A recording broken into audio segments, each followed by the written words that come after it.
Hello guys, this is Jay, and welcome to our journey in life.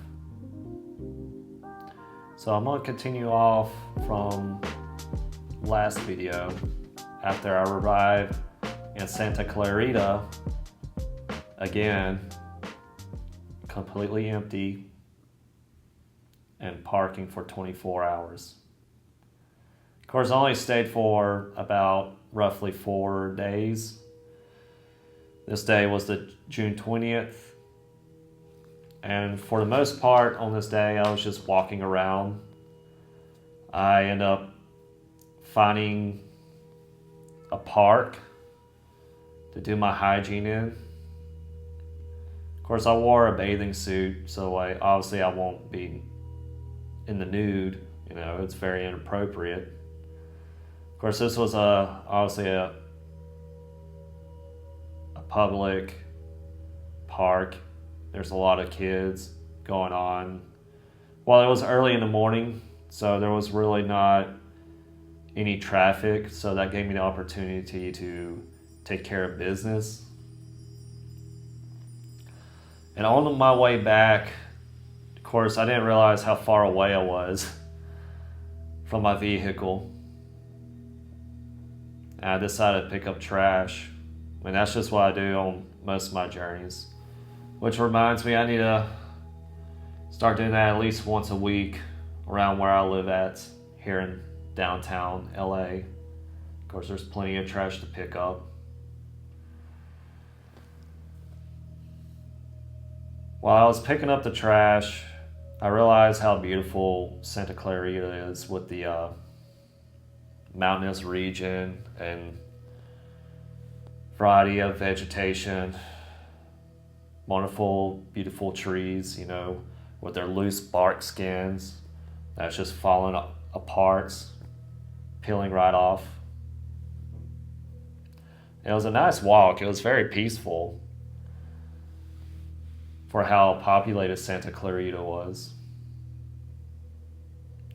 And I remember later that evening, I was relieved that someone allowed me to charge my phone at Ralph's.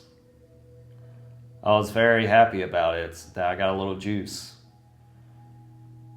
Of course, I was hanging out outside, and then I was excited, waited for a couple of hours, and then I don't remember, it was a couple of hours. I think it might have been roughly around an hour. Until the manager came and it's like, hey, you can't charge your phone here. Well, it was a bummer, but I wasn't really too worried about it because I got enough juice. Only to spend it on ChatGPT, because that's what kind of helped me keep my sanity during this journey. Was not only the breath work, but also have someone or something to talk to. And really, I would say ChatGPT was like my therapist for a bit. Though I don't recommend that to be a substitute for a therapist. If you guys feel like you need a therapist, go actually see one. This is just my experience. That kind of to help me with my sanity during my journey. Let me see here. And then we rest again to the next day. So, June 21st, I remember I drew an oracle card and it said magic. Of course, I guess the magic that day was that it was very cloudy. At least I thought it was, until something happened later that day. I ended up finding table legs just thrown out. Of course, I try to find places to dump it off at. And while I was doing that, I was splitting it. The wood. Of course, I got aggravated at Sugar because after telling her to stay off the road, she still refused to listen. Luckily, people were kind enough to not run over her which was very nice. And then after I was cutting the wood and picking up trash, I returned back to the same park. And then Sugar and another dog intercepted one another. And I bumped into a man named Suri. He was a very kind person who originally lives close to Paris. Me and him talked a little bit. He talked about why he came to California, which is, I think, is a beautiful state. That's why I'm here for now, until life brings me in my next direction.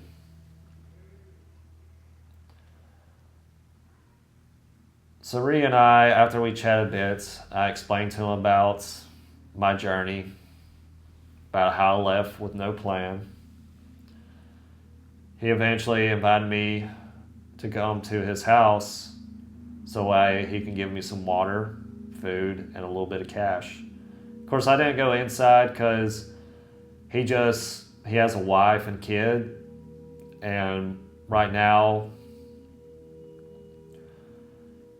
I feel like, well, I understand, and I really just don't want to be around, people who are just starting a family, because I know that can be stressful, especially bringing someone who you don't know for the first time over to your house, which is, I totally respect that.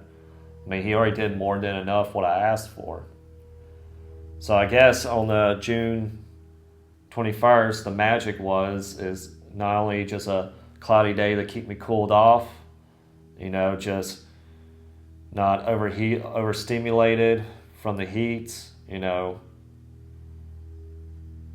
not burn out, but also to create this wonderful connection with other people. I would say Sugar was the magic behind all of this, especially on my journey. Though I love her to death, and sometimes she aggravates me, I am relieved that if it wasn't for her, I wouldn't meet the people that I would have met. I wouldn't even got that job in Wyoming if it wasn't for her. So I'm very grateful for her. Just like how I was grateful about life bringing me this connection with Suri.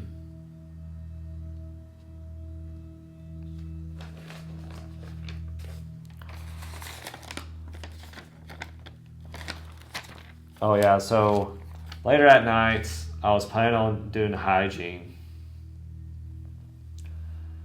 But it was just it was a weird atmosphere. It felt really eerie, like I felt in my gut something was off. And I remember when I got there was like a platoon of young folk. I don't think they were adults, but there was definitely more than I would expect on a night. Like a lot of them were parked up, and the weird part was they weren't even talking. They were sitting there on their phones. I was like, wow, dude, for a platoon's worth of people, it's sure quiet. So I hurried in the bathroom, took care of what I needed to take care of, and then immediately rushed back to the vehicle and rest another cold night. I was really surprised of how chilly it gets at night in California. But at the same time, I feel like the temperature is kind of the same at night throughout SoCal. Again, another cold night. I felt really tired, exhausted. Of course, I totally forgot that I had sleep apnea until a few months ago. One of the doctors who I'd done a sleep study for, we were talking about my sleep apnea. And once I received my CPAP machine, I still hadn't had a place to plug it up at until I moved into this apartment, which was a month ago. A little less than a month ago. first time I used my CPAP machine. I'm finally getting more adequate rest, and I feel much better than I did before. And I'm going to try to work on my claims for that. But hey, one step at a time, right? So June 22nd, after I woke up another cold night. Of course, during this journey, I wasn't in the present moment. I mean, I'm still struggling with that today. I thought I was doing pretty well today, and then until some thought loops kind of caught me back and felt a little triggered. But I'll just let you know, if you guys feel that way too, that's okay. Sometimes we gotta take a step back, breathe, and realize that this is just the monkey mind playing with us, right? And how that mind can be the enemy, because if I wasn't present tense, after I drew the oracle card pause, I really interpreted that day as not pushing myself, just to relax and take a walk. And I was focus more on enjoying that day until I locked the keys in my vehicle and my dog in there.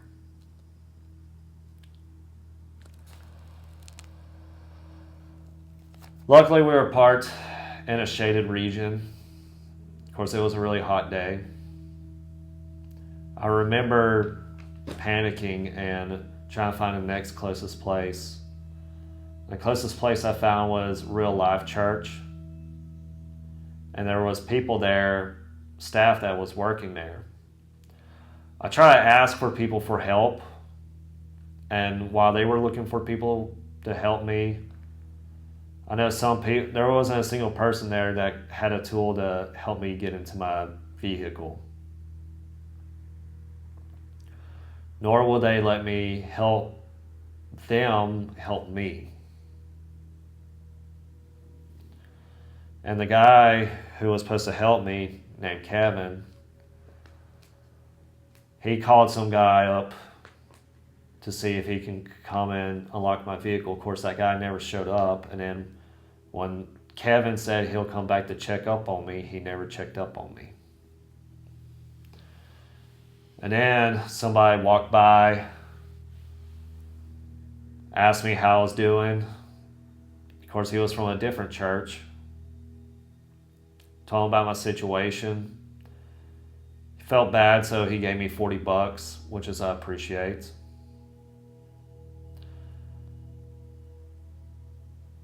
And then later that evening, there was a couple who offered me food and Coke, and I was like, no, actually what I'm trying to look for, and then they just took off. At this point, I was really frustrated about everything. I even tried to get Sugar to unlock the door, but I don't think she was really understanding what I was saying or talking about, of course.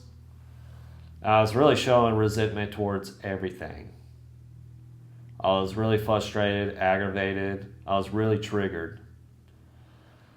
But then I took a step back and breathed. I was like, just focus.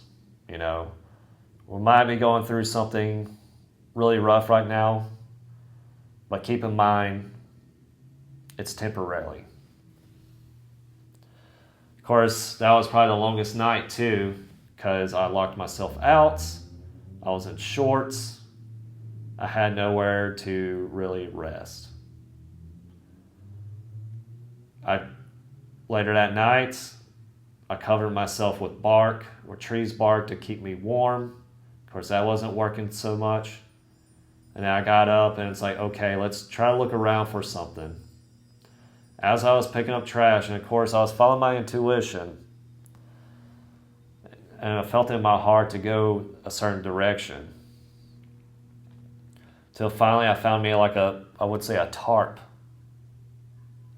I don't know what you want to call it, but to me this was something perfect for not only wrap myself up, but also cover my hatch window when I decided that I'm going to break into my vehicle, regardless if someone's going to help me or not. Or I already made up my mind I'm going to break in unless someone's going to help me. Of course, that was a very long night. I opened my eyes many times, and then finally daylight came. And I remembered, I was like, all right, it's time to break into my vehicle.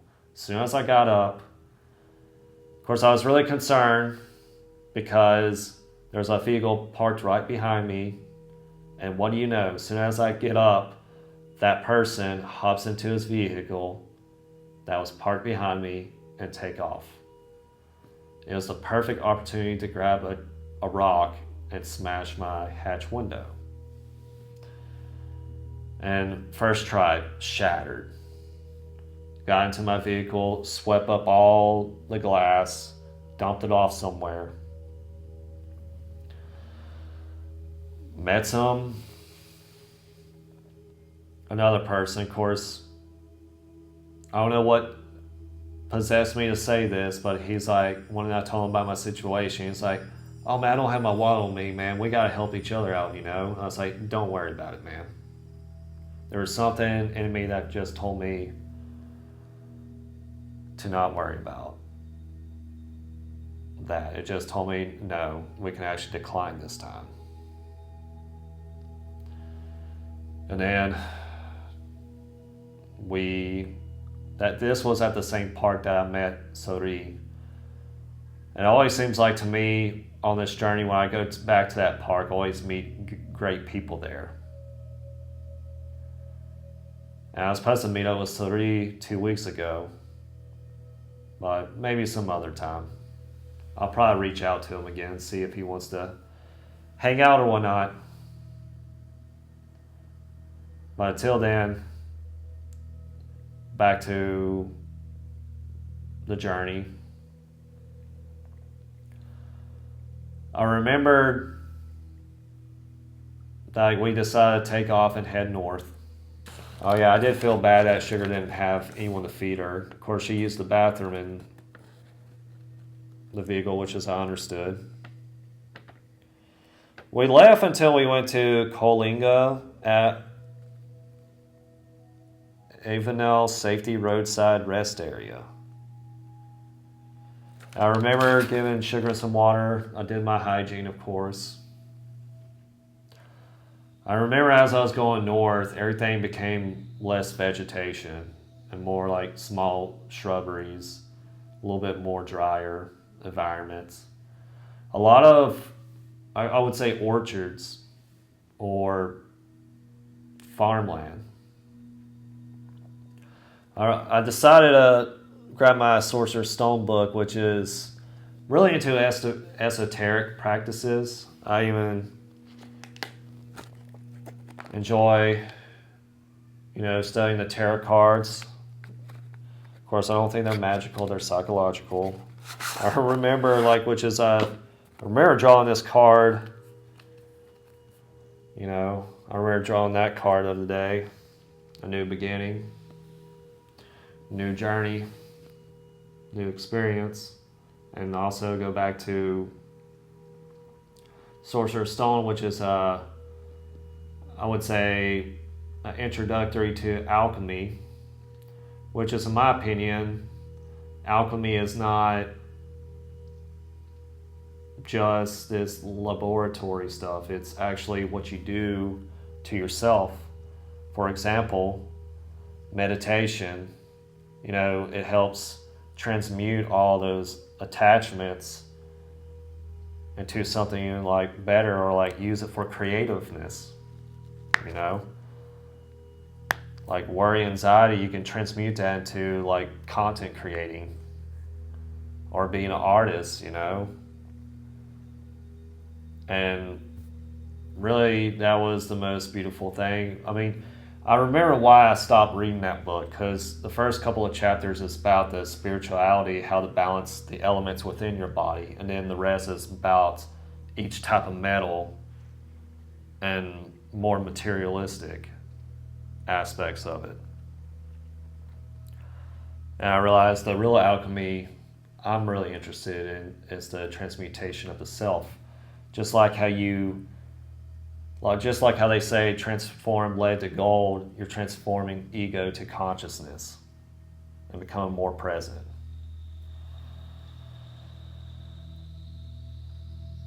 If there's a takeaway from this part of the journey is, again, life always has your back. You're not alone.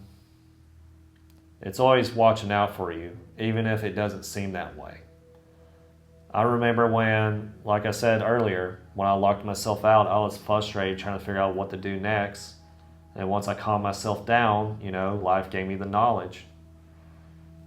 If it wasn't for me to lock my vehicle, I probably would have never received that money that guy gave me. Everything happens for a reason. It takes time later on. You're not gonna, hindsight won't appear until later down, It's not gonna make any sense right now, but then a couple of months later and you look back on it, you're like, oh, now it makes sense. Why this happened to me?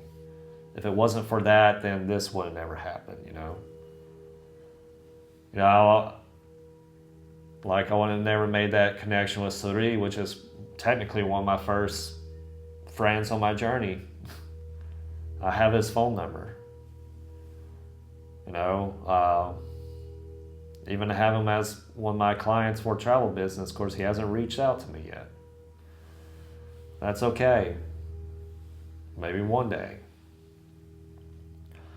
Like I said, I made many connections during this travel and trust the flow of it. I mean, life is always going to throw you people in your direction for a reason. Not to punish you or, I've dealt with negativity throughout my life, and it's there to teach you. And I'm grateful for what life has done for me. Just like how I'm grateful for you guys to be a part of my journey, or our journey.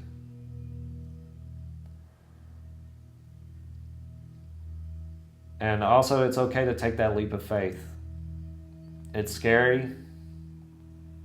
But again, you do that meditation and breath work, sit still with yourself. Life's going to bring you the exact thing you need, not what you want. Thank you guys for watching. If you guys like this video, please leave a like.